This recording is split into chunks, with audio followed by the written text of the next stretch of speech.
एक कहानी सुनाते हैं।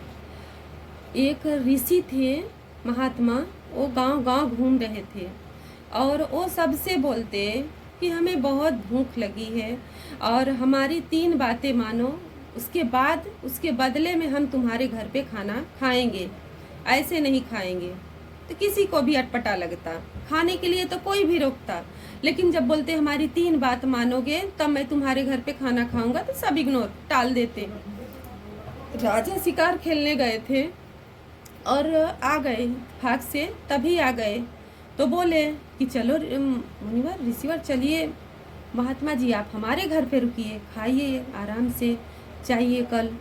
तो बोले कि हमारी 3 बात मानना पड़ेगा आपको, उसके बदले में मैं आपके घर पे खाना खाऊंगा। बोले ठीक है। बोले बताइए।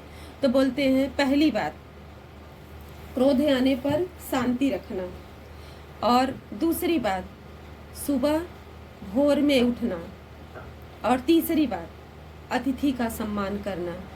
बोलते हैं ठीक है महात्मा जी, हम आपकी तीनों बातों का पालन करेंगे, आप आराम से खाना पीना खाइए। बोल देते हैं नौकरियों से, उनके लिए व्यवस्था करते हैं और वो घर के अंदर जाते हैं तो देखते हैं क्या कि रानी अपने महल में जाते हैं, रूम में तो देखते हैं कि रानी किसी पुरुष के साथ सोई हुई है। बहुत गुस्सा लगता है राजा को, तलवार निकालते हैं और तभी महात्मा की पहली बात याद आती है कि क्रोध आने पर शांति रखना। तलवार को रख लेते हैं और बुलाते हैं रानी को, ये क्या चल रहा है मेरे पीठ पीछे।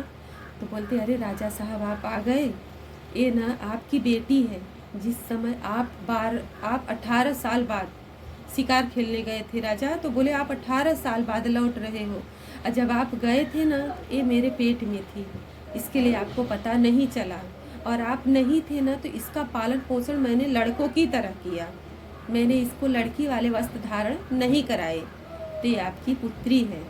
तो राजा को बहुत ही खुशी होती है कि महात्मा की पहली बात मानने पर हमारा परिवार हमें मिला। तो दूसरे दिन सुबह उठते हैं, 3 बजे ही जाते हैं नदी के किनारे टहलने के लिए, तो देखते हैं कि एक औरत के रोने की आवाज़ आ रही बहुत ज़ोर ज़ोर से।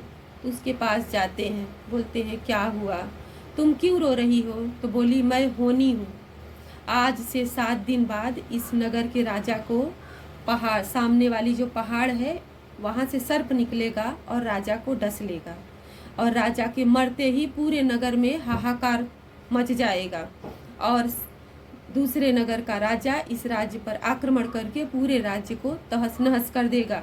यही सोच के मैं रो रही हूँ।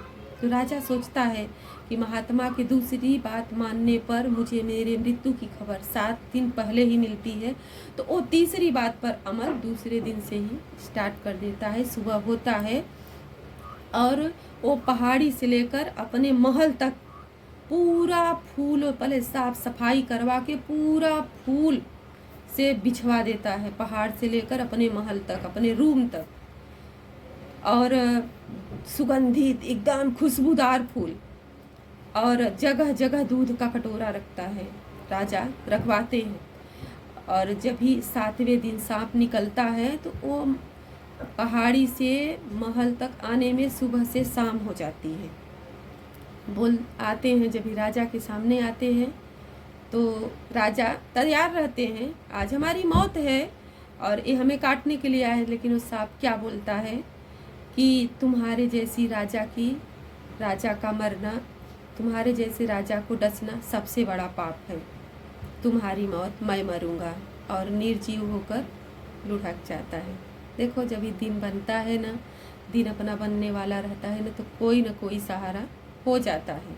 नहीं हुआ तो महात्मा ही आकर बताए, और महात्मा की बात मानने पर राजा को नया जीवन मिला।